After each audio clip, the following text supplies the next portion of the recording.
Fizemos a Parashá de Itró. Quem foi Itró? Sogro de Moshe. Sogro de Moshe. Mas além de sogro de Moshe, ele era sacerdote de Midian. Ele começou a sua carreira como idólatra. Chefe de Midian. Além de sogro de Moshe, Itró foi o primeiro convertido ao judaísmo. A primeira pessoa de fora do judaísmo que foi introduzida dentro do contexto judaico com uma missão de proeminência. Ele mudou a concepção que se tinha até então. Então, apesar de ser um gentil, apesar de ser um guerra, ele foi de uma grandeza espiritual a ponto de mudar o pensamento do próprio Moshe.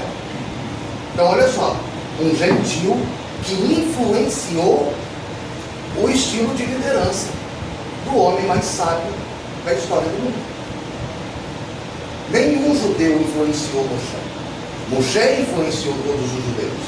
Mas esse gentil, esse guerra, ele teve esse poder de influência sobre Moshe, e a partir de Itró, hoje o judaísmo ele tem o seu diferencial, que é a grande assembleia. Então ele pode ser nominado como o fundador da grande assembleia. O que é a grande assembleia? É um conjunto de vários sábios que julgam as causas do povo judeu. Então tudo era atribuído a Moshe. Toda a responsabilidade do povo, todo o julgamento, toda a causa que deveria ser julgada era levada para Moshe. E o sogro de Moshe, que não era um judeu, mas vendo isso, ele entendeu: poxa, se Deus está com ele pode escolher, com a mesma sabedoria que ele tem para julgar as causas do povo, essa mesma sabedoria ele pode escolher pessoas aptas para julgar, e assim o fardo fica mais leve para ele, e também novas lideranças vão surgindo. Então essa coisa de centralizar a liderança, ela é muito negativa. A gente já passou por essa situação, a gente viu que não é legal. Por quê? Porque se esse indivíduo que está no centro cai, e não que esse seja o caso de Moshe, mas se esse indivíduo que está no centro cai, todos aqueles que se amparam dele caem juntos. Então uma liderança sólida, uma liderança realmente eficiente, é uma liderança compartilhada, uma liderança distribuída, onde nós somos um grupo aqui, cada pessoa tem uma aptidão diferente, cada pessoa tem um dom, cada pessoa tem uma capacidade. Então, qual é o papel da liderança? Observar e reconhecer a aptidão de cada um e delegar funções em que essas pessoas vão prestar o seu serviço a partir do seu dom, e isso vai ser uma coisa alegre para a pessoa, não é? Você vai fazer com alegria aquilo que você gosta de fazer. Então, sempre em todo grupo, ele precisa dessa percepção. Existe um líder maior, tudo bem. Existe uma autoridade máxima, tudo bem. Não tem problema haver uma autoridade máxima em um grupo, mas essa autoridade ela precisa ter o reconhecimento de explorar o potencial de cada um. Então aqui tem a diferença entre o líder e o chefe. Qual é o papel do chefe? O chefe manda fazer, não é isso? A gente tem lá o nosso chefe no trabalho, ele vai lá, ele dá a ordem e você faz. O líder não. O líder, ele te incentiva a fazer. O chefe, ele faz com que o seu subordinado sinta a necessidade de fazer aquilo, porque ele está recebendo uma ordem. Então eu não estou fazendo o que eu quero, eu estou fazendo aquilo que eu estou sendo ordenado a fazer. O líder não. Ele faz com que o seu subordinado sinta o desejo de fazer. Ele faz com que aqueles que estão abaixo dele queiram fazer. E isso faz toda a diferença. Porque quando eu faço uma coisa que eu quero fazer, eu sempre vou fazer com muito mais amor. Sempre vou fazer muito mais bem feito. Mas quando eu faço uma coisa porque estão me pressionando para fazer, eu quero fazer rápido. que aquilo termine logo. Está entendendo? Então, a autonomia ela é fundamental na história do judaísmo. Por quê? Porque um coletivo saudável é, na verdade, um resultado de vários indivíduos saudáveis. Né? Cada indivíduo tem que ter a sua espiritualidade sóbria, sadia, para compor um coletivo que realmente vai fazer uma diferença no mundo, né? De pessoas motivadas a fazer. Então o Yitro, ele vem nos trazer essa lição. Apesar dessa paraxá ser uma paraxá cujo ponto central é a entrega da Torá no Monte Sinai, né? Ela tem como nome um indivíduo que foi introduzido no judaísmo. Então é como se Deus estivesse falando para a gente: olha só, a Torá eu dei no Sinai para o povo de Israel, mas a paraxá, onde que conta esse relato, traz o nome de um gentio. Está entendendo? Traz o nome de um gentio. Por quê? Porque a Torá eu dei para todos os homens. A Torá foi dada para todos os seres humanos. Infelizmente, né, nem todos têm esse desejo, né, de buscar a Torá. Mas aqueles que encontram, têm o seu encontro com a Torá, têm suas vidas transformadas. Né? São poucos, somos poucos. E somos. Mas quem aqui abre mão da Torá, de qualquer outra coisa? E quem experimenta não quer largar, não é isso? Então, Yitro, ele teve essa consciência e ele, porque a gente precisa focar aqui, quem é Yitro para o Bnei Noach? Porque todos nós aqui temos esse potencial de Yitro dentro de nós. Porque Yitro, ele tem uma característica interessante, ele tinha 7 nomes. Ele é conhecido na tradição do judaísmo, inclusive na própria Torá, são 7 nomes atribuídos a Yitro.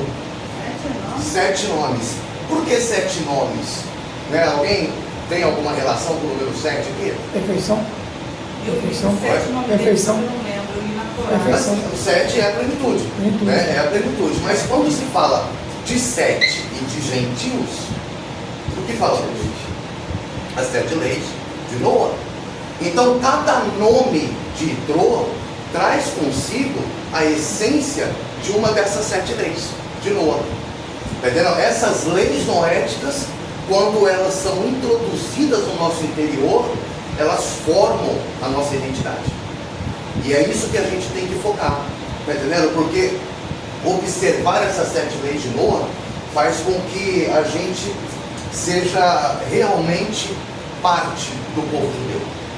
Realmente parte dessa comunidade, né, dessa nação sacerdotal chamada Israel. Não como necessariamente convertidos religiosos, mas como aqueles que preparam o ambiente para que o judeu, na diáspora, possa fazer o seu serviço ao Eterno.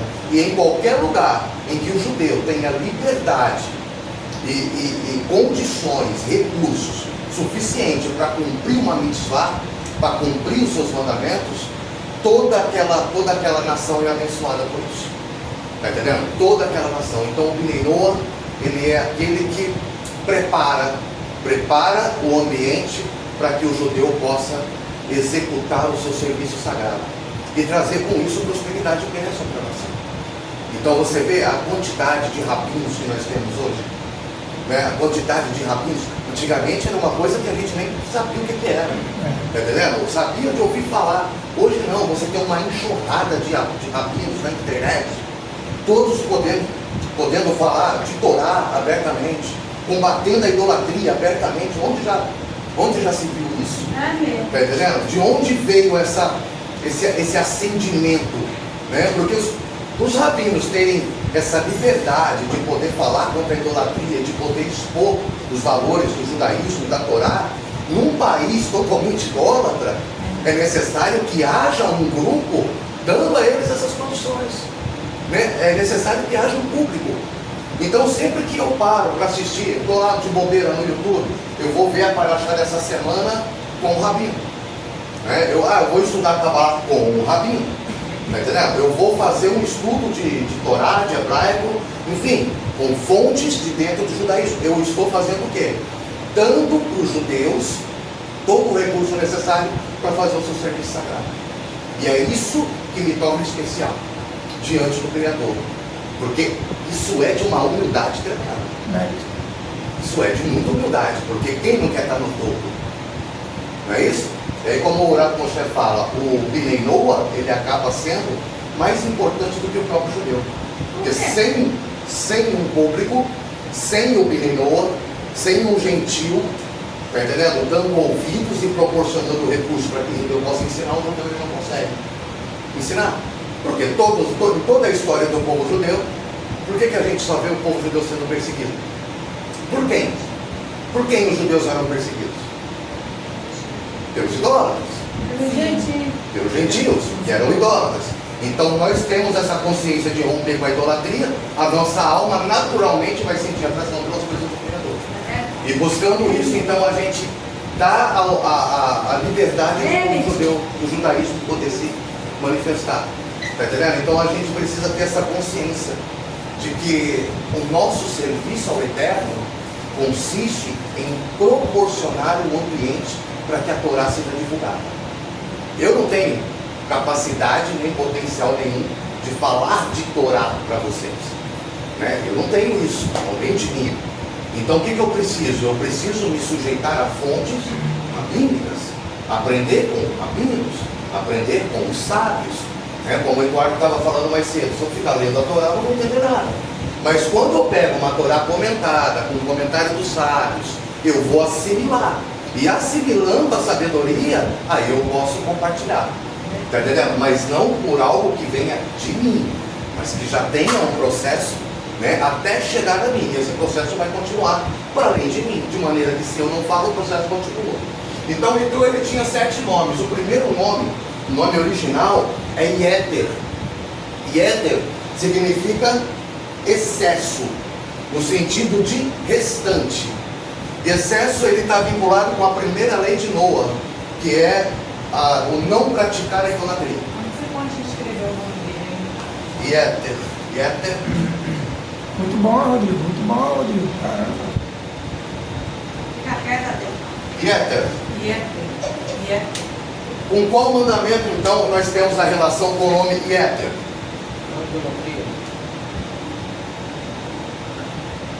Idolatria. Por quê? Sabe aquela sensação de quando a gente tem noção da idolatria, quando a gente tem esse desejo de romper com a idolatria, a gente começa a perceber a idolatria? Alguém já parou para pensar, pelo menos comigo era assim, tipo assim, estou sobrando aqui. Quando você está num ambiente carregado de idolatria, falando de idolatria, aquele sentimento de esse não é o meu lugar. É horrível. Você se sente excesso naquilo e você não se encaixa naquilo. Então essa palavra excesso, tá entendendo? Ela tem essa conotação de resto, sobra. O que é o excesso? É tudo aquilo que não coube no recipiente, não é isso? O recipiente está cheio, então aquilo que não pode entrar no recipiente se torna o quê? Excesso, sobra. Então esse foi o sentimento de Yeter, né? Depois de Tro, esse sentimento de Yeter, ao se ver em um ambiente totalmente influenciado pela idolatria, ele sentiu que ele estava sobrando. Esse sentimento de excesso. E com isso você começa a se sentir excessivamente desgastado, frustrado, está entendendo? Excessivamente decepcionado, desiludido. Por quê? Porque todo aquele ambiente, sabe, você está num ambiente e você quer falar do Eterno, você quer falar da Torá, você quer falar de Kabbalah, você quer falar de coisas que elevem a tua alma e que elevem a alma das pessoas. Mas você começa a falar, as pessoas vão te achar feio, porque ninguém quer ouvir aquilo. Então eles vão falar futebol, política, tá entendendo? Novela, sei lá, coisas seculares. Por quê? Porque estão a um nível de consciência que é cativo daquilo que é material e baixo. E aí você fica deslocado, então você sente que você não é parte daquilo. Você é excesso ali, você está sobrando. Aí você não é mais bem-vindo. E aqueles que estão dentro do contexto começam a te olhar como, olha lá o judeu. Não é assim? Olha lá o cavaleiro, não é assim? Eu só preciso direto. É porque você quer compartilhar com quem não quer receber. Está entendendo? Porque você não cabe mais ali. E não adianta, você não vai conseguir se forçar dentro do recipiente. Porque na hora que você se forçar para entrar dentro de uma coisa, muitos vão sair para que você caiba ali dentro. Então você vai precisar se adequar ao ambiente, mas você não vai conseguir mudar o ambiente. Então o que você tem que fazer? Sair do ambiente. Então Yeter, ele era sacerdote de Midian, mas ele teve essa consciência para falar. Rapidinho, gente, tive essa experiência, fiquei 6 meses nesse conflito. Foi um conflito que eu fiquei. Aí eu lembro num sábado de manhã, numa consagração, eu cheguei passando mal. Tanto emocionalmente, cheguei passando mal. E o Rodrigo virou para mim e falou assim: muito tempo você vai para a igreja e chega passando mal. Ali minha chave virou. Não comentei nada com ele mais. Eu não comentei mais nada. Eu falei, hoje eu tomo uma decisão. Eu fiquei 6 meses passando mal. Eu falei, hoje eu tomo uma decisão. E até porque quando você está dentro de um ambiente que você não se sente mais à vontade com aquilo, cara, você começa a sentir você se sente excesso dentro do lugar, mas você também começa a sentir excesso dentro de você. Tá entendendo? Então o grau de frustração, o grau de decepção, de irritabilidade, o grau de falta de pertencimento, sabe? Você fica deslocado e aí você precisa abrir mão de convivências que às vezes são as convivências, as melhores convivências. Até hoje eu falo isso. As piores pessoas que eu conheci dentro da igreja. Só que as melhores também. As melhores também. Tá entendendo? Então existe uma convivência ali de pessoas que são sinceras, pessoas que são verdadeiras. E aí você. Mas tipo assim, quando você tenta entregar para as pessoas aquilo que elas não estão prontas para receber, aquilo que você entende como um presente, ela vai entender como uma afronta. Então você não quer também se desprender dessas amizades. Tá entendendo? Então fica um dilema. Poxa, eu vou ter que causar rupturas. Mas, peraí, é a minha vida como eterna. Então, por mais que essa pessoa fique magoada comigo, eu sei que lá na frente, tá entendendo? Tudo se ajeita. Ou ainda que não se ajeite, não tem problema. Tá entendendo? O importante é eu evoluir na minha caminhada como eterno. E fazer o bem. Quem faz o bem para si próprio, para sua própria alma, tem mais condições de fazer o bem para os outros. Então, ele teve Yeter, né? Ele teve essa convivência com Moshe, ele viu os milagres, ele viu as maravilhas que o Eterno fez, então eu quero me aliar com esse povo. Então foi adicionado para ele, foi adicionado ao nome dele, né? Aqui nós temos Yeter, e aqui nós temos. Qual que é a diferença aqui de um nome para o outro?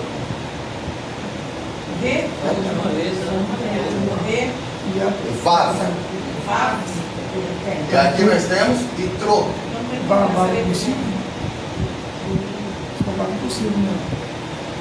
Entrou. Então foi adicionado um Vav. Um Vav. Esse Vav é o que? Né? Ele é a conexão. Vav é digamos que o desenho original dele é um gancho, um prego.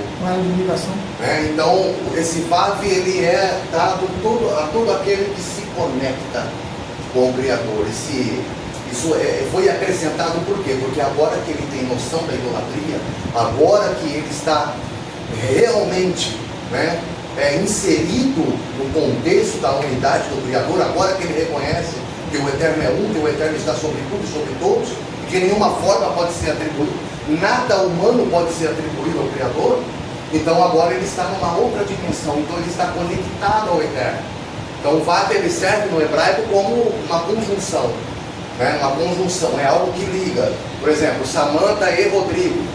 Então no hebraico seria Samanta fe Rodrigo. Esse E ele é substituído por um Vav. Estão entendendo? É uma conjunção. O Vav ele funciona como essa conjunção. Ele é um conector. Ele serve para estabelecer essa conexão. Então aqui ele se conectou com a Torá. Ele está conectado ao Eterno. E o interessante dessa gematria, então nós temos aqui. Nós temos o 10, o Yud vale 10, o Tav ele equivale a 400 e o Resh equivale a 200. Então nós temos 610, correto? 610. 610. Se Se eu somo 6 mais 1, 0 não tem valor. 7. Olha as 7 leis no outro aí. Tá entendendo? Olha as 7 leis no outro. Então ele já estava inserido, ele já tinha internalizado essas 7 leis. Mas agora ele ganhou uma conexão. Então ele vai continuar. Né? Ele está conectado ao eterno. E a gematria de Itrô, então nós temos aqui o 10. Tem mais vermelho ali? Tem um negócio aí que a parceria entre vocês semana passada. Então nós temos aqui o 10, o 400, o 200 e o 6, que é o VAR. Então qual é a gematria aqui? 616. Correto? Por que 616? Quando ele se introduziu na comunidade de Israel, quando ele decidiu acompanhar Moshe e o povo de Israel, né, quando ele decidiu adotar a fé de Israel, ele então adotou consigo os 613 preceitos. Mas os 3 preceitos que são dados aos convertidos.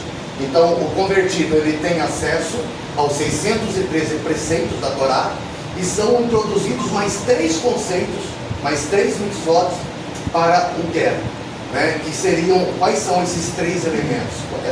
Esses 3 mandamentos que todo convertido tem que cumprir. O primeiro é a Milá. Milá é o quê? A circuncisão. Então só que assim, o que Milá fala? Milá fala de aliança.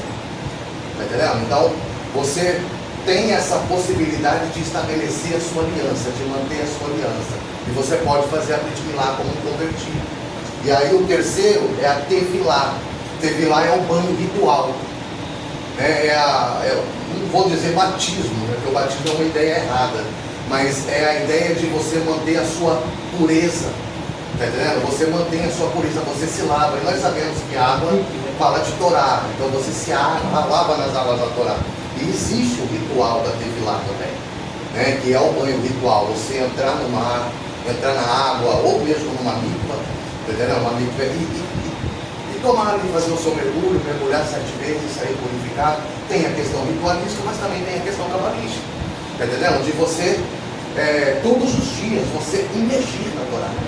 Imergir no sábio, tá? Se purificar, né, com as águas da Torá, você manter o seu emocional sempre limpo, tá entendendo? Com o estudo de Torá, então você tem acesso a estudar todas as partes da Torá, porque aos gentios existem partes da Torá que não são permitidas, né? Partes mais profundas da Kabbalah, por exemplo, conceitos mais ocultos da Kabbalah são vedados a certos gentios porque não compete a eles. Agora o convertido ele tem acesso, né? Isso aqui que a gente estuda de Kabbalah, isso aqui é uma gota no oceano do que realmente é Kabbalah, entendeu? Então ele começa a ter acesso a esse conhecimento, a essas águas mais profundas, tá? E o Korban é o quê? Vem da palavra Karov, que é a aproximação, que é traduzido como sacrifício.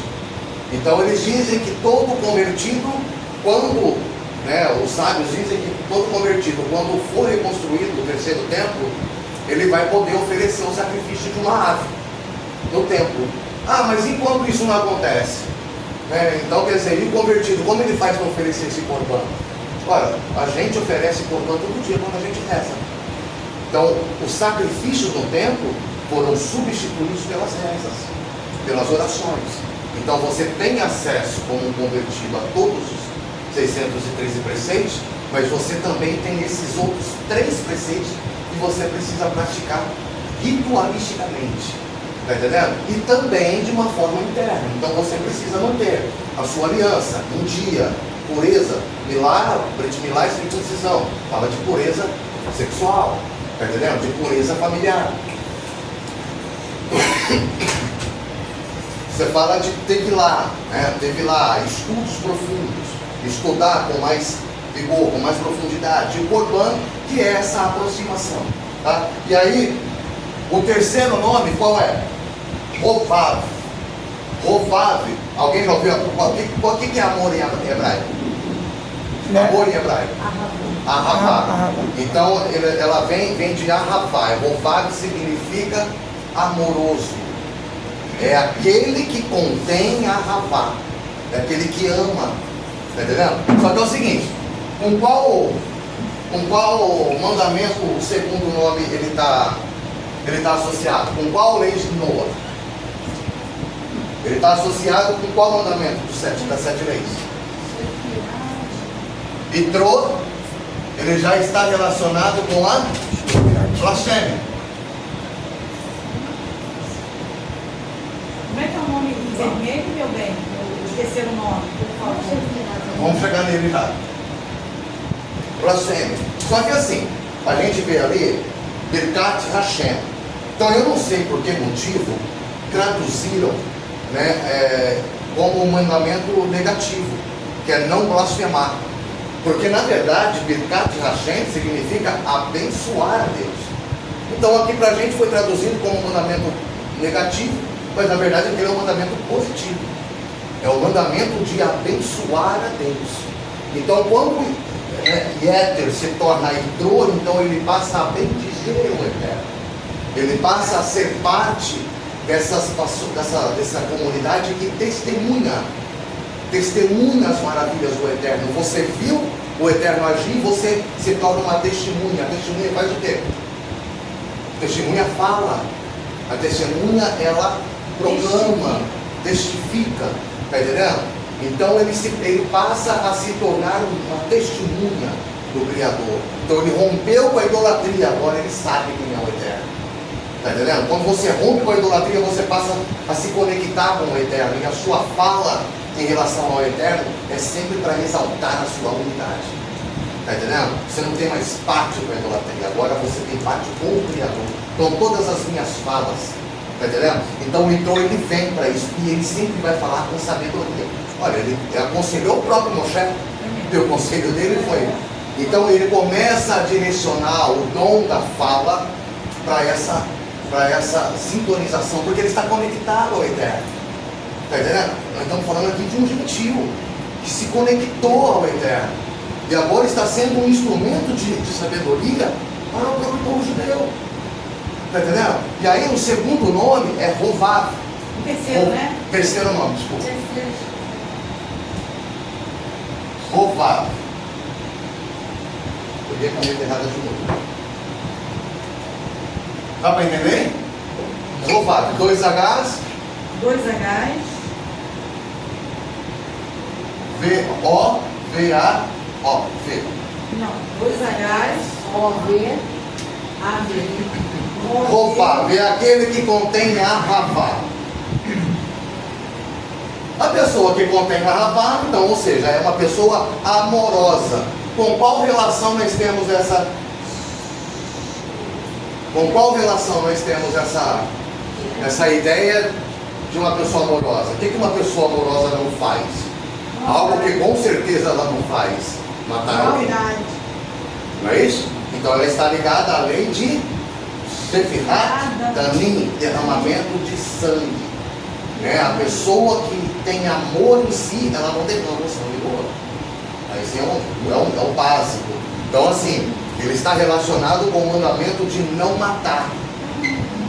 E existem várias formas de não matar uma pessoa.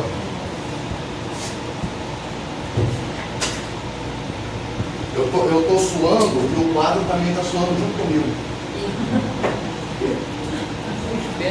Ali no bate-vento ali na frente.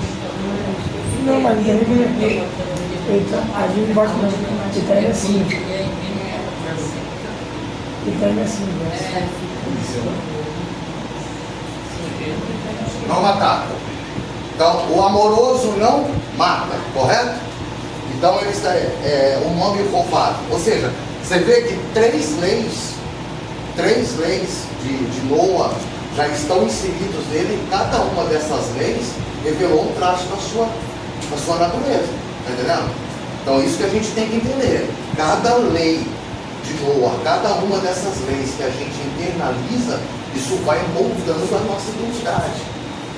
Isso vai nos conduzindo para uma identidade mística que só o Eterno conhece. Porque só o Eterno conhece o verdadeiro Érico. Nós conhecemos a capa do Senhor Érico, não é isso? Mas a essência do Senhor Érico, a essência do senhor José, do senhor Eduardo, do senhor Marcinho. Só o Eterno conhece cada essência aqui dentro. E essa essência, ela está aqui dentro, querendo sair. Está entendendo? Mas ela precisa se libertar. Então essas leis de Noah, na verdade, são elos que nós vamos quebrando, com as cadeias que envolvem a nossa mente, e a gente vai se libertando com isso, para resgatar a nossa verdadeira essência. Então essa identidade, ela vai sendo formada. E aí, Rovag está relacionado com a lei de não matar. E o quarto nome é Keni.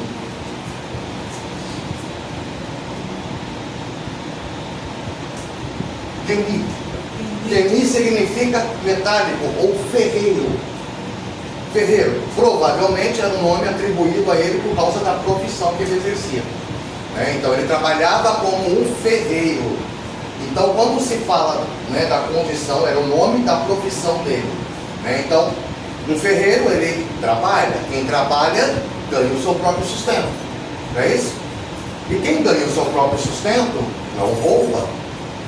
Entendeu? Então, uma pessoa que é conhecida pela sua profissão nunca vai ser chamado de ladrão. A não ser que se torne político. Está entendendo? Mas em escalas gerais, está entendendo? Uma pessoa que é conhecida, o Adilto é cozinheiro. Está entendendo? Então, poxa, ele é bom no que ele faz porque ele é reconhecido pela profissão que ele tem. O Eduardo, ele é técnico de TI. É isso? Técnico de TI. Então, poxa, quem é conhecido pela profissão é reconhecido como trabalhador. Então essa pessoa não é reconhecida como ladrão.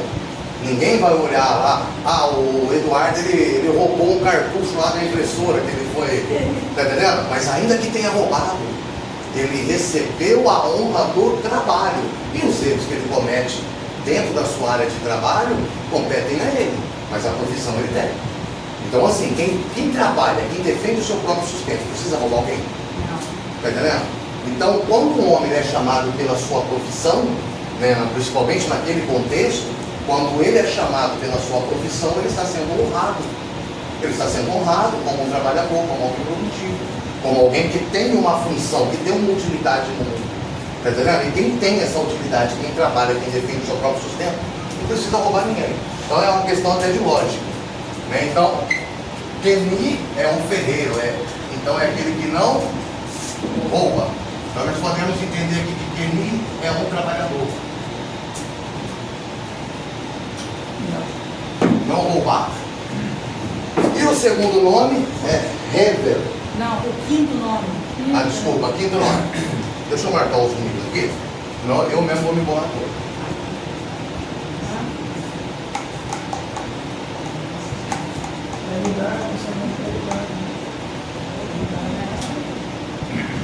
O quinto nome é Hever. Hever significa associado ou sócio. Associação, Hever. Com qual lei? Isso.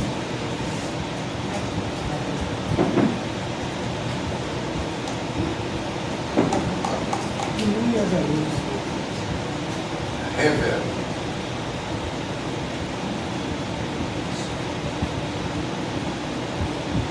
Trabalhei? Hever. Hever é associado, o sócio. E aí o que é um casamento? Associação. É uma sociedade, é uma parceria. Está entendendo? Eu enxergo a minha mulher não somente como uma esposa, como, sei lá, uma propriedade ou alguém que tem que fazer os meus serviços. Se bem que tem que fazer os meus caprichos. Mas como uma sócia, onde a responsabilidade da vida pesa metade sobre ela e metade sobre mim. Isso é a sociedade. Então essa lei está ligada ao quê? Ao Gilui Arayot, que é relações ilícitas, adultério, pecados sexuais.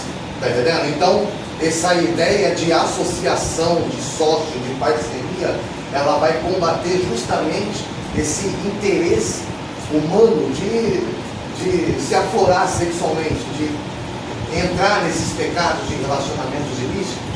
Por quê? Porque eu tenho uma parceria de vida com meu parceiro. Eu tenho uma parceria de vida com a pessoa que está ao meu lado. Tá entendendo? Eu não posso violar essa parceria. Porque tudo que a gente construiu junto. E se eu quebro essa sociedade, quem quebra uma sociedade é o quê? O pilantra. E essa, tá entendendo? É um ladrão. Porque você abusou, né? Pilantra. Isso é muito sério. Você se deu bem em todo aquele tempo que a pessoa estava contigo, lutaram junto, conquistaram tudo junto. E aí do nada você se encantou por algo diferente e violou toda aquela história que construiu até ali. E tudo aquilo que vocês construíram agora não tem mais valor nenhum. Então você precisa começar do zero, uma outra história. E não é adultério, não se trata só de você trair o cônjuge com outra pessoa, não. Adultério também é violar valores, violar conceitos. A palavra adulterar significa alterar a fórmula original. Por exemplo, se eu prometi a minha esposa que eu ia ser parceiro, que eu ia trabalhar junto com ela, que a gente ia conquistar tudo junto, se eu prometi que eu ia tratá-la bem, com respeito, e na primeira dificuldade eu começo a esculachar a pessoa, já estou traindo. É um adultério. Eu dei a minha palavra de que iria tratá-la bem, com amor, com lealdade. E aí, do nada, eu vou lá e começo a fazer tudo o contrário daquilo que eu prometi. Eu estou adulterando, estou alterando a fórmula original daquilo. Eu estou transformando aquilo que era bom, que era puro e verdadeiro, em algo sujo. E quem bebe um copo de água suja é prejudicado pelo copo que bebe. Mas quem suja o copo de água do outro bebê, bebe junto. É entendendo? Então você está prejudicando aquela pessoa, mas o principal prejudicado com isso é você próprio. Está entendendo? Então essa ideia de relações ilícitas, ela tem que ser entendida dentro desse parâmetro. É forte, gente. É muito. Agora é forte mesmo. E a Xena ajuda cada um de nós.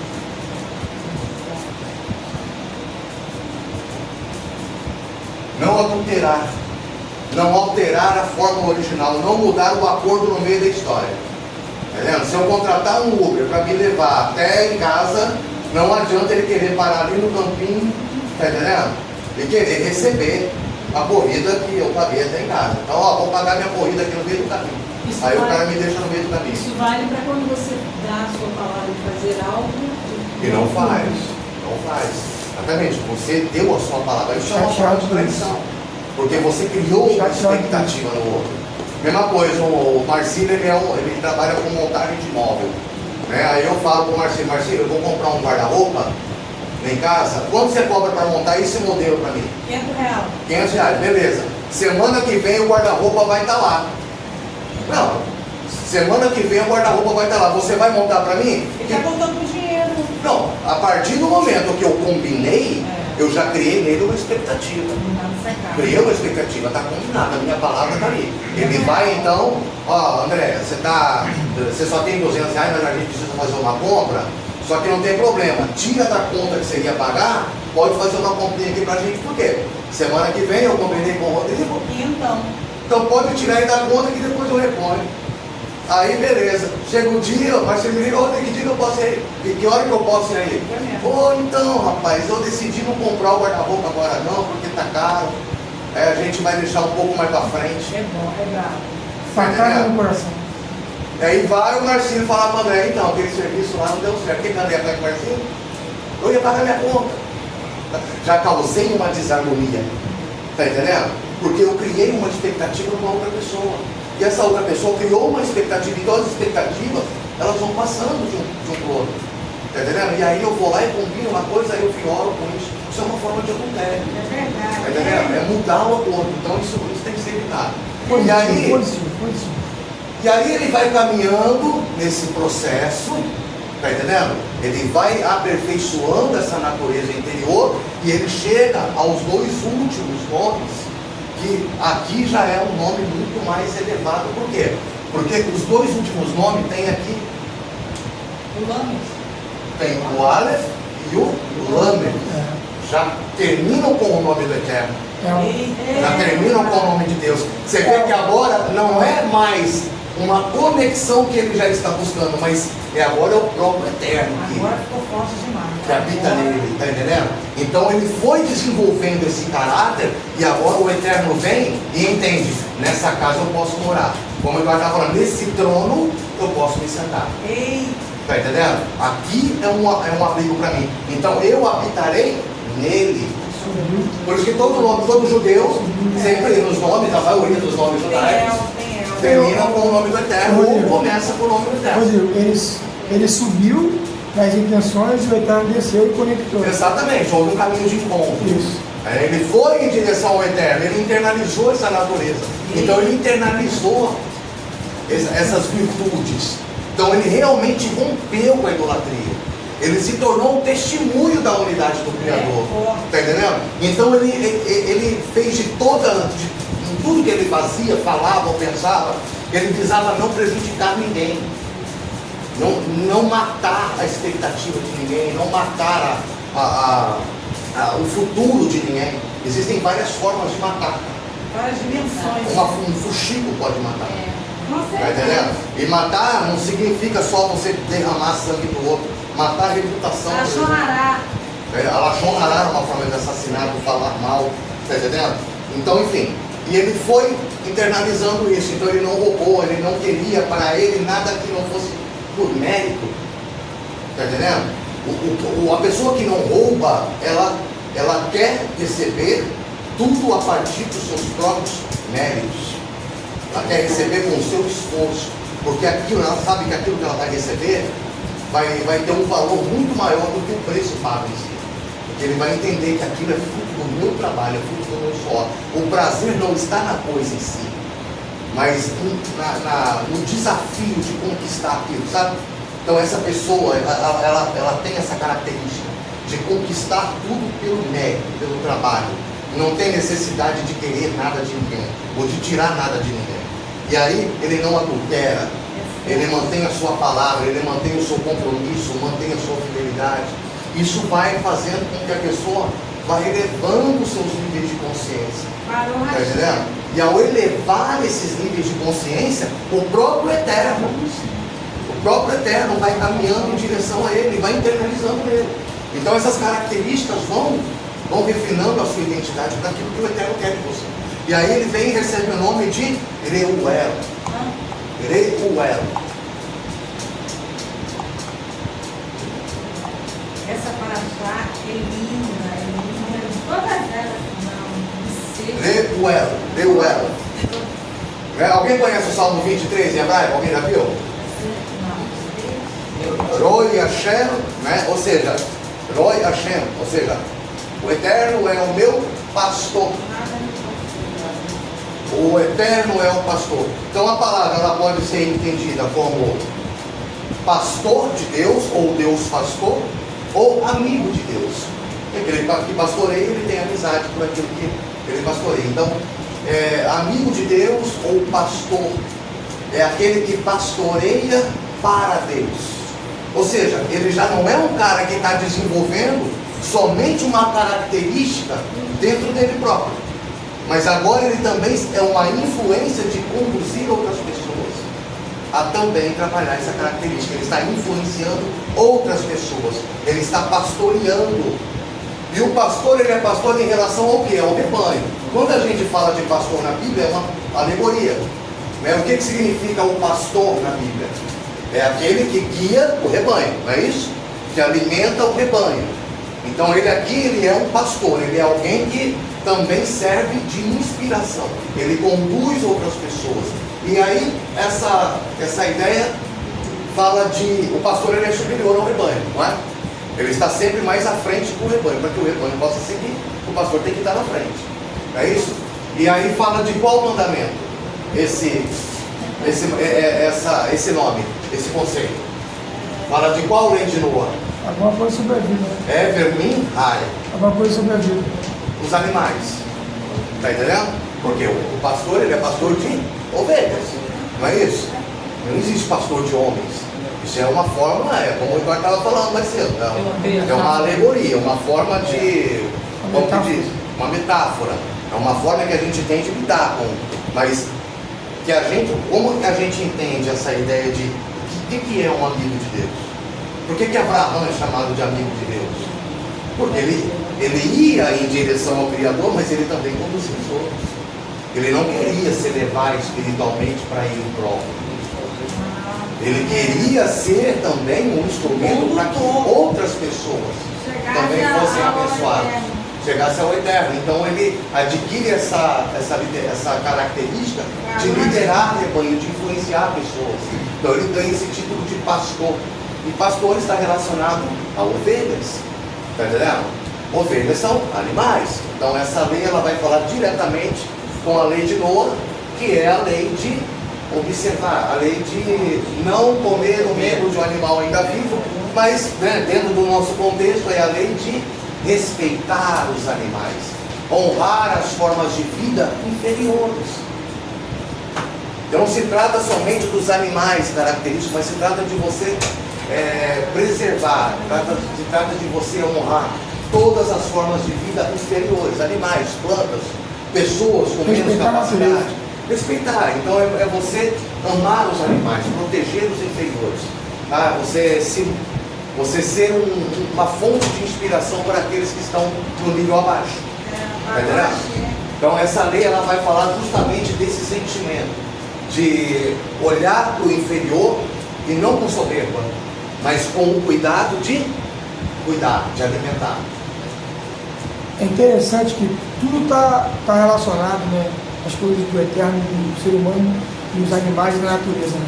Porque tu vê que os homens, tanto ele influencia positivamente quanto negativamente na questão das plantas, dos animais, dos seres vivos. Por exemplo, se você tiver um animal, você maltratar ele, todo o teu ambiente ali, e o animal vai causar um aspecto pesado naquele ambiente.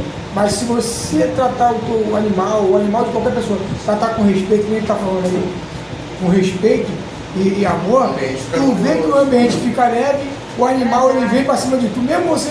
Eu não sou muito afetivo com o bicho, eu nunca fui.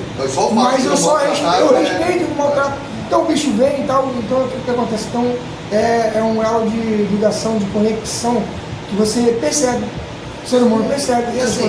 E assim, tanto aqui é pastor de Deus como Deus pastor.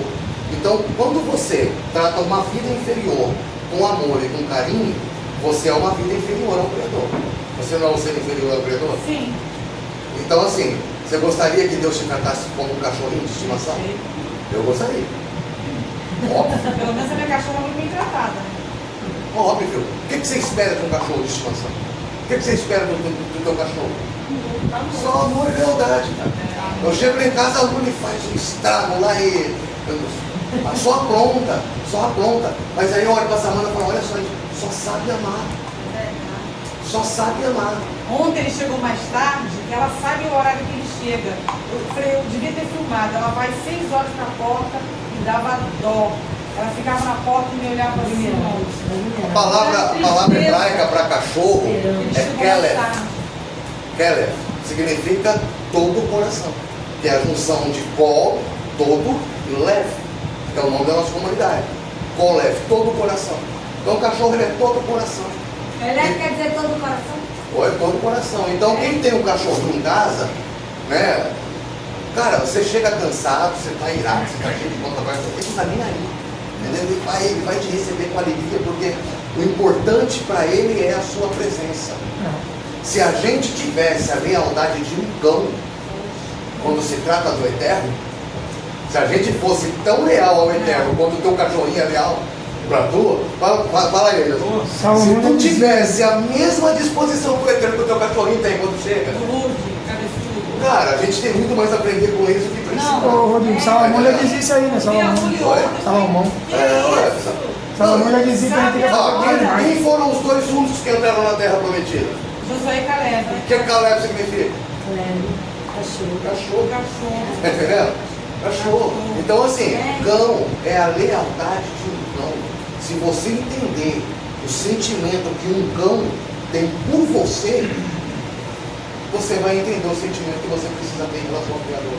Porque é uma forma de vida interior se comunicando com a fonte da sua sobrevivência. Porque o cão na cabeça dele, você é a fonte da sobrevivência dele.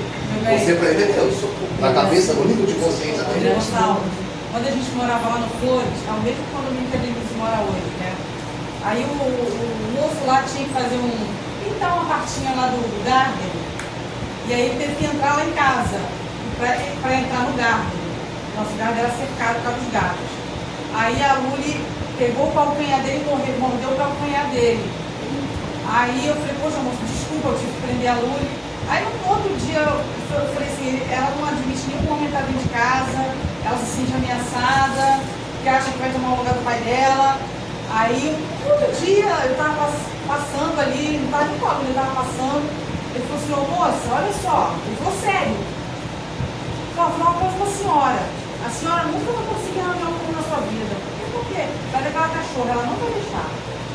Falou sério assim comigo. Ela não vai deixar.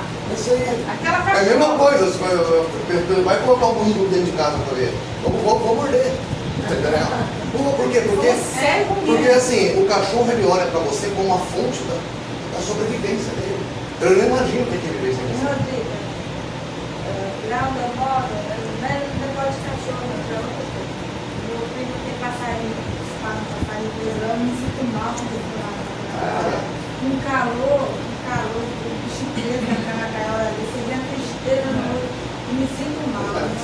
Pois é, prender passarinho na gaiola é uma crueldade também. Então assim, a gente precisa desenvolver esse sentimento de não maltratar os animais. Passarinho na gaiola não é um crime, pô. Não tem muito você vai lá e solta. Acho um absurdo, Meu cachorro tá soltando. A outra tá mal. Mas eu fui lá na casa do Rodrigo da Samanta e a cachorra não me atacou não. Eu tava lá. É, né? Ela só assim, falou o quê? Comigo lá ela tá tranquila. É? Aqui deve Comigo lá ser. ela não tá. É isso aí. Mas se eu não tiver, Eu vou comentar uma coisa, é o meu entendimento. Toda pessoa que quebra tudo isso aí e tem a consciência que o único Deus é o Criador, a gente também ganha essa letra no final do nome. sim, de uma forma espiritual, sim. Sim. Porque você vai ganhar essa conexão. Aqui é um símbolo. É um símbolo. Você não vai ganhar praticamente. Você não quer dizer que o seu nome vai passar a ter um Aleph ali. Mas você vai ganhar a força que representa esse Vav. Que é essa conexão com o Criador. Então a Torá ela vai colocar esse Vav aqui, né, na frente do nome Yeter, para mostrar que ele se conectou. Né? Ele não estava conectado. A conexão dele não é natural. Porque geralmente no hebraico, quando a gente vê o Vav antes das palavras. Não é isso? O Vav ele está sempre antes, porque ele representa essa conexão. Aqui não. Ele vem e Éter se conectou, e não se tornou Yitro. Entendendo? Então ele se tornou essa pessoa conectada ao Criador. Então ele recebeu essa conexão.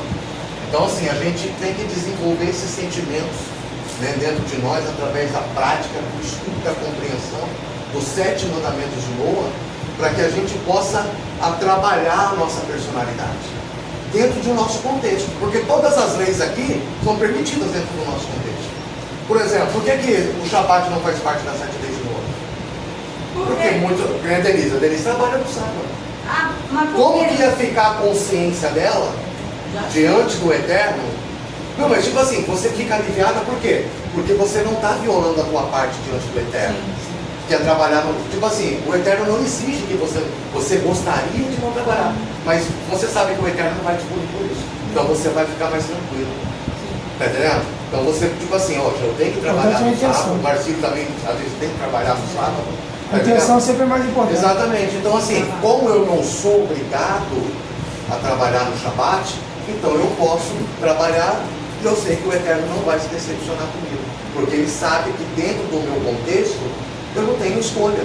Eu preciso pagar minhas contas, eu preciso sustentar minha família. Então o Shabat, ele é uma lei sacerdotal, para o povo sacerdotal.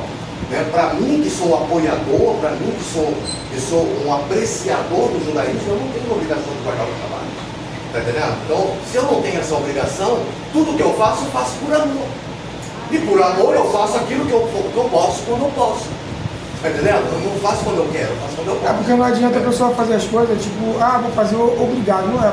Nada pro eterno é obrigado. Tem que fazer por livre e espontânea pro vontade. judeu é.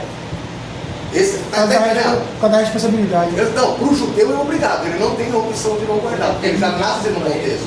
É. E é aqui que o Binenoa se destaca. Porque o Rabino Moshe contou uma história uma vez que para mim me marcou pra caramba. Mas me marca até hoje. Então ele dá o exemplo de um pai que tinha 2 filhos, o mais velho e o mais novinho, o caçulinha.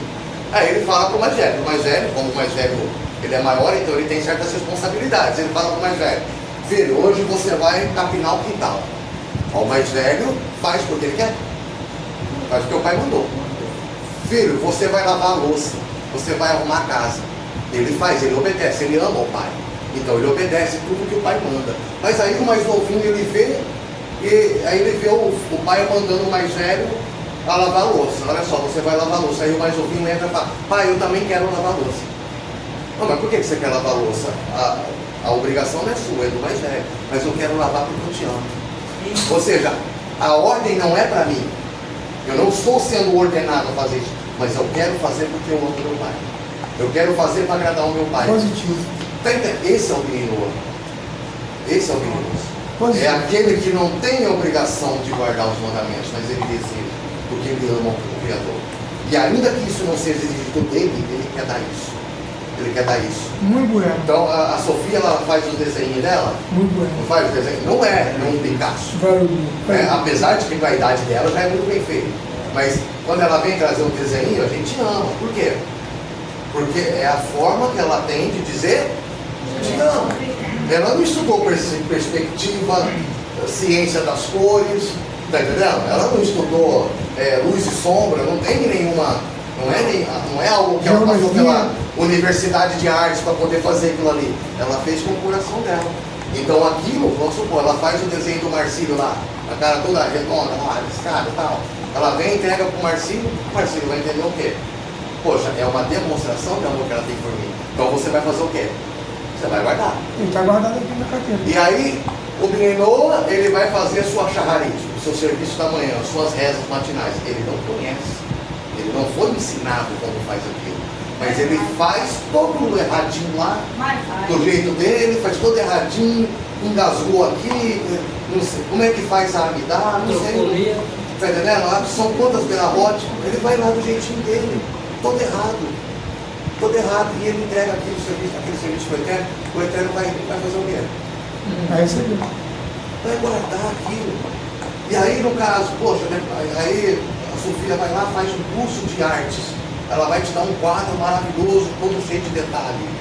Será que ela está entregando aquele quadro para você que ela te ama, ou para mostrar o quanto que ela está pintando bonito? Olha só o meu quadro. Tá entendendo? Geralmente não é uma doação, é uma exibição. Tá entendendo? Então, às vezes, a gente pode intenção, né?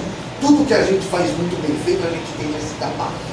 Enquanto a gente tem a consciência de que erra, a gente sempre se mantém com temor, com humildade, com desejo de acertar.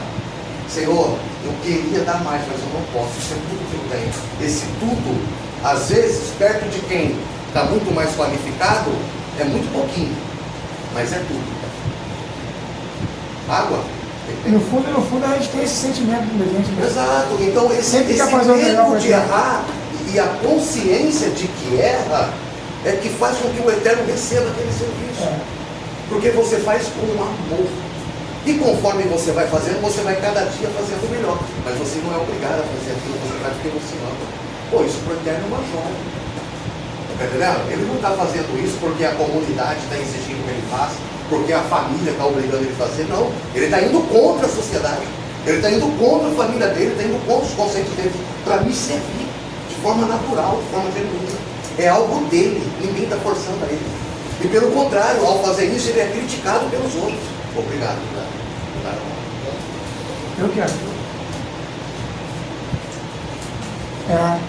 Tudo que for fazer relacionado ao Eterno tem que fazer por amor. Não, faz se não for por obrigação. Assim, o judeu, ele faz também por amor. Mas ele não tem a opção de não fazer. Você tem a opção de não fazer. Então tudo que você faz é por amor. Tudo que você faz é por amor. Nada é mecânico. Nada é automático. Tá entendendo? E é aqui que o Binenoa se destaca. Porque quando o filhinho pequeno vem com o pai e fala, eu quero lavar a louça, não porque o Senhor mandou, mas porque eu quero te agradar, poxa, isso é muito diferente daquele que vai fazer, faz bem feito, mas vai fazer com ano. Essa mãe, quando eu mando varrer o chão lá em casa, quando eu mando varrer a sala, eu vou reclamando. Quando eu vou, né? Eu vou reclamando, ela fala, faz reclamando, mas faz.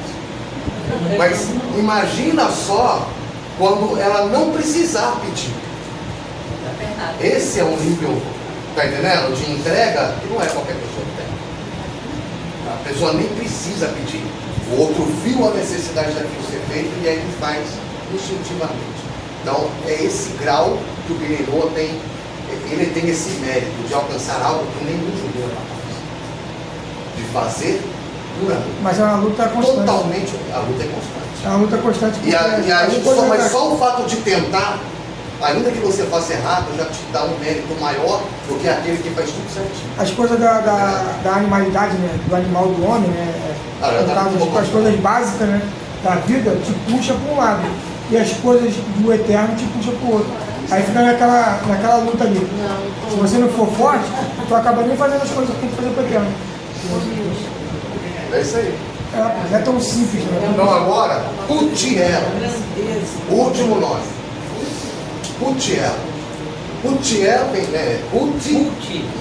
Utiel. Algumas traduções fazem Futiel, mas é Utiel. Utiel significa afligido de Deus. Aflito de Deus. É aquele que recebe a aflição. E aqui já é a coisa aí já. Você vê que nem tudo que é flores.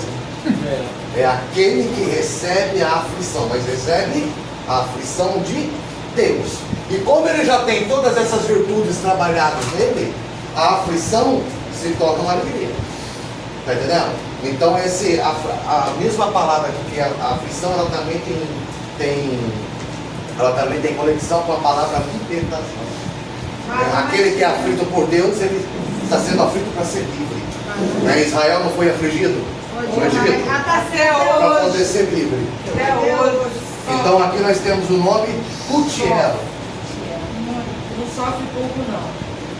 Mas aí nesse contexto aí ele estava aflito porque ele viu a necessidade, né?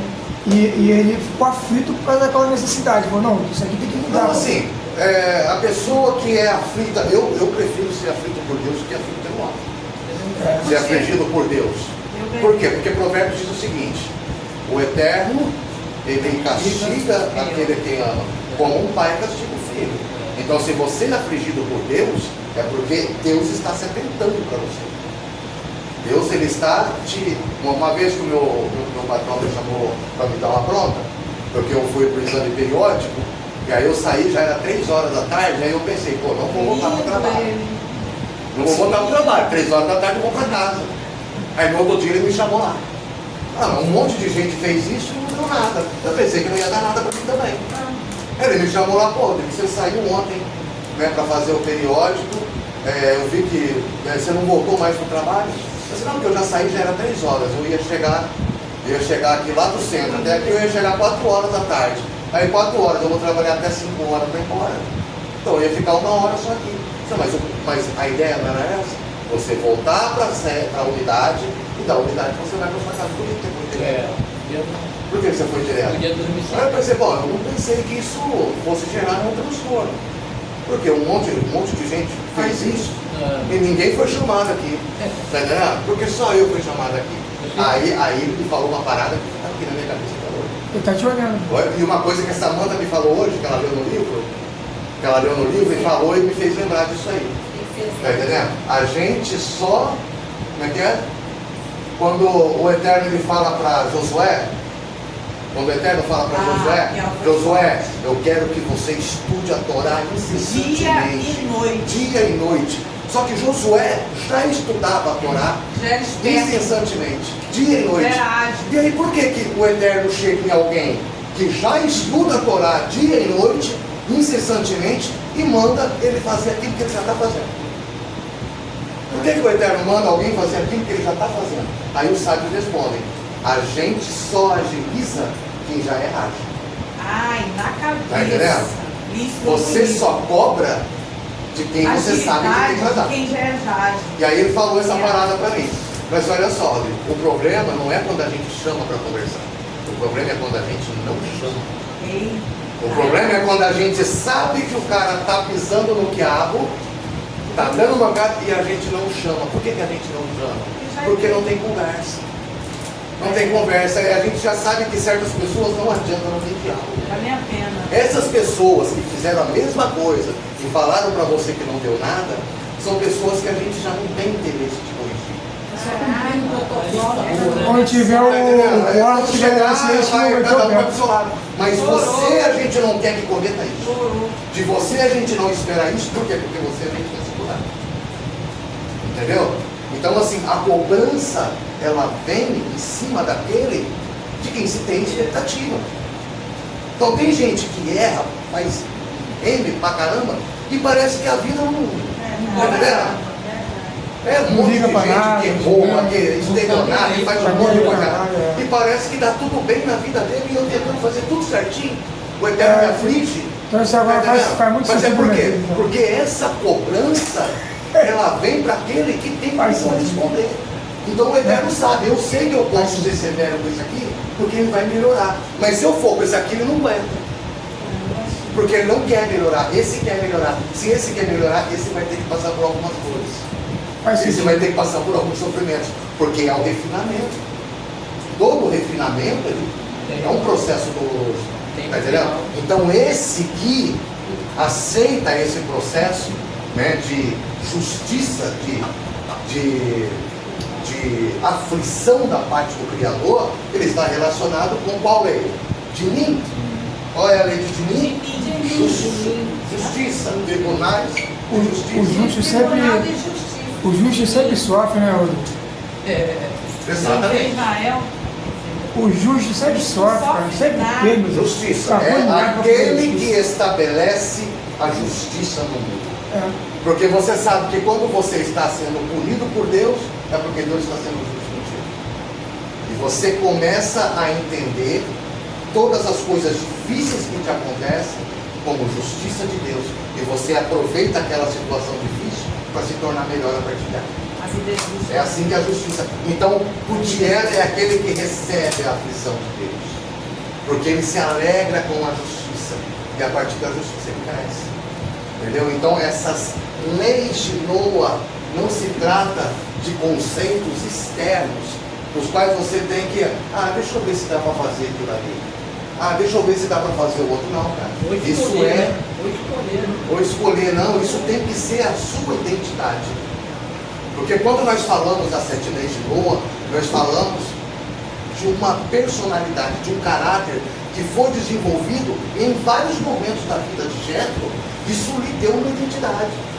Então todos esses nomes estão relacionados com uma dessas leis. Por quê? Porque todas as ações dele em todos os momentos, essa era a natureza dele. Processo. Né? Essa é a natureza. É o processo. Está entendendo? Daquele que é justo entre as nações. Então, um processo que vai amadurecendo uma nova personalidade dentro de você. Então isso para mim tem que ser claro. Idolatria para mim não tem sentido. Isso é algo distante do meu passado, lá atrás. Não quero isso na minha vida, não quero na vida de quem eu amo. Abençoar o nome do Eterno? Poxa, não tem outra forma de falar com o Eterno, senão com a boca cheia de louvor, cheia de gratidão. Está entendendo? Falar com amor do Criador, ter prazer em falar com o Criador. Está entendendo? Então, poxa, para mim tem que ser impossível eu pensar em alguma coisa que possa te prejudicar. Eu não posso aceitar que das minhas mãos saia algo que prejudique a vida do meu irmão, porque ele é feito à imagem e semelhança do Criador, tal como eu. Então tudo aquilo que eu fizer de errado para ele vai recair sobre mim. Porque ele é meu irmão. Tá entendendo? Então, o roubo, tá entendendo? Eu preciso ter na minha consciência de que tudo que eu tenho, tudo que é meu, foi o Eterno que me deu. Através do meu mérito, através do meu esforço.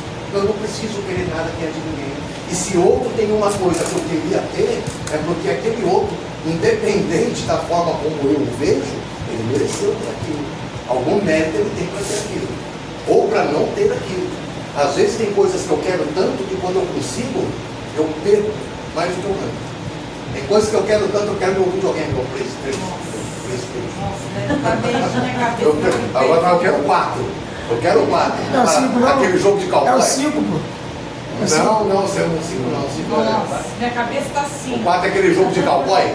Não tem aquele jogo de cowboy? Play não sei de quê. Pô, tô doido pra ter aquele jogo. Mas eu sei que quando eu tiver, isso pode comprometer o meu tempo de Torá. Tá entendendo? Então será que é realmente uma vantagem? Será que você vai ganhar? Tá falando isso agora, a possibilidade é muito menor. Mas eu preciso lidar com essa realidade. Tá entendendo? Eu preciso lidar com essa realidade. Eu não posso afetar o meu tempo de estudo de Torá com algo que só visa contentamento para mim. Só para mim. Só eu gosto disso. Tá entendendo? E eu tô ali, eu gosto de jogar, eu gosto de estar ali. Mas peraí, e o meu tempo de estudo de Torá, e o meu tempo de falar do Eterno com os meus filhos e com a minha família, será que isso não está afetando? Bom, se não está afetando, ótimo. Se não está, estou sabendo conciliar minha diversão com a minha responsabilidade de louvar o Eterno com as minhas ações, e com o ensino que eu dou para os meus filhos, e com o tempo de qualidade que eu dou para a minha família. Bom, se eu estou conseguindo conciliar o quê? Se eu não estou conseguindo conciliar algo, eu tenho que sair. Fica Torá ou fica videogame? Entre Torá e videogame, quem fica? Não tem nem escolha. Oi? Não tem nem escolha. Tá entendendo? Não tem escolha, porque é uma coisa muito óbvia. É uma coisa muito óbvia. Videogame é uma distração para mim. Mas Torá é salvação para os meus. Torá é salvação para minha casa. Torá é redenção para minha alma. Tá entendendo? Então, por mais que eu queira algo, eu preciso entender que esse algo jamais pode ocupar um lugar de proeminência. Então, isso é ser justo. Tá entendendo? Isso é aceitar a justiça. E se Deus tirar alguma coisa de mim é porque aquilo estava me fazendo mal. Se Deus tirar alguma coisa de mim é porque aquilo estava interferindo no meu processo. Tá entendendo? Então, lidar com essas situações. E quando eu vou trabalhando essas características dentro de mim, eu vou criando, eu vou gerando essa nova identidade. O problema é o ego do ser humano. O ego que é complicado. Não, depende. Vamos supor, você está num deserto. Você precisa chegar de uma cidade para outra, você está no meio do deserto. Aparece um cavalo selvagem. Você vai morrer de sede. O cavalo está ali. Aí o cavalo é selvagem. Então você vai correr do cavalo. O que vai acontecer? O cavalo vai correr atrás de você. Quem vai ganhar a corrida? O cavalo. Ele vai te pisotear e você vai morrer. Mas se você entender, Domar ele. em vez de correr do cavalo, eu vou usar ele a meu favor. Porque eu estou no deserto e estou morrendo de sede. Se eu for andando, eu vou morrer. O cavalo está aqui. Então esse cavalo não é meu inimigo. Esse cavalo é uma bênção. O que eu vou fazer? Eu vou domar o cavalo, vou montar em cima dele e ele vai me levar onde eu quero. Sabe o nome desse cavalo? Ego. Então, o que é o ego? Ele é o teu inimigo que vai te pisotear ou ele é o teu instrumento de condução?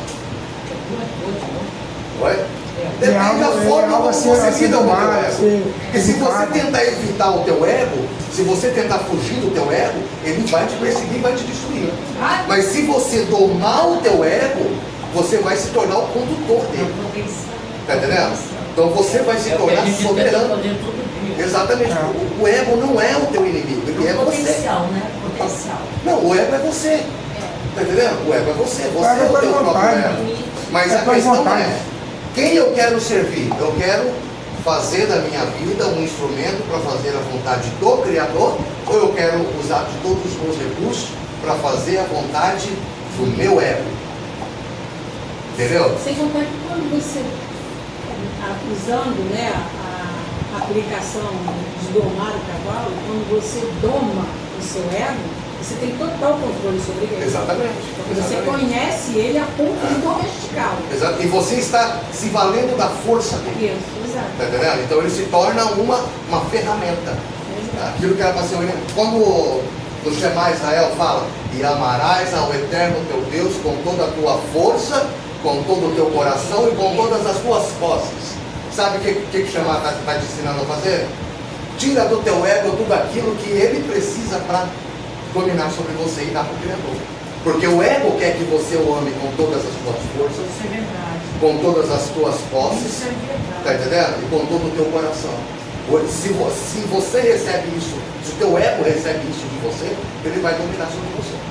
Tá entendendo? Mas se você usa o teu ego para fazer o serviço do eterno, então você ama o eterno. Com todas as suas forças, com todo o teu coração, com todas as suas posses.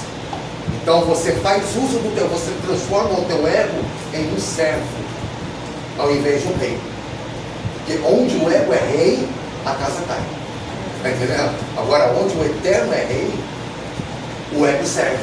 O ego O que serve. é interessante Entendeu? nisso tudo aí, que isso tudo faz muito sentido, é que se a pessoa for analisar, tudo está relacionado, né? Porque automaticamente, quanto mais você busca as coisas do alto, mais as coisas materiais ela aparece, você nem percebe onde aparece.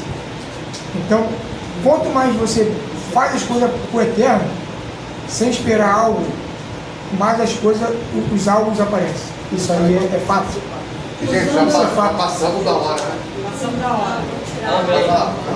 Não, eu ia fazer uma colocação de que quando, ao passo que, usando a explicação que você deu, ao passo que, se você foge do teu ego, é como se você tivesse da obscuridade de você mesmo.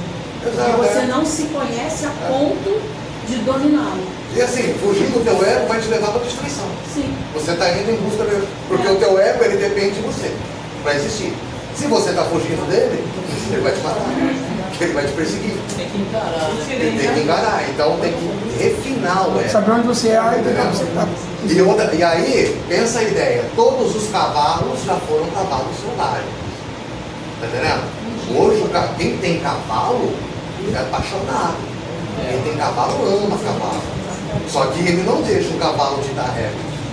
Tá entendendo? Então, o cavalo ele serve como força de trabalho, meio de transporte e como um amigo. Inclusive tem até uma ideia de que eu vi no filme de cowboy e acho que é verdade. Né? O cavalo, quando ele se conecta, viu esse aquele filme Avatar? Sim, O filme Avatar, que você tem que colocar uma cauda, que você conecta com a cauda do cavalo e ali vocês se tornam como uma coisa só. O cavalo é mais ou menos aquilo ali. Quando ele se conecta ao coração do seu dono, ele sente a pulsação você está montado no cavalo, ele sente a pulsação do seu coração. Então é como se vocês compartilhassem do mesmo coração. Avatar na mente 100% dele. cabalista. Eu vi um vídeo desses soldados que ficam de plantão lá na Inglaterra. Eles ficam ali parados em uma múmia. O cara está no cavalo. Aí pessoas vinham para alisar o cavalo estava. Aí teve uma pessoa que aceitou. Aí o cavalo faz carinho. É isso aí. Ele sente a harmonia da sua pureza, exatamente. O professor também estava esquisito hoje. Me olha, mas não me marca. Por favor, me olha, mas não me marca. Ela tá Então, me gente, olhando. vamos fazer a reza de encerramento? Não, né? E ela esse ano? Você tá me olhando e me marcando? Tem certeza? Fala que me marcando. Você tá me olhando, mas não me marca.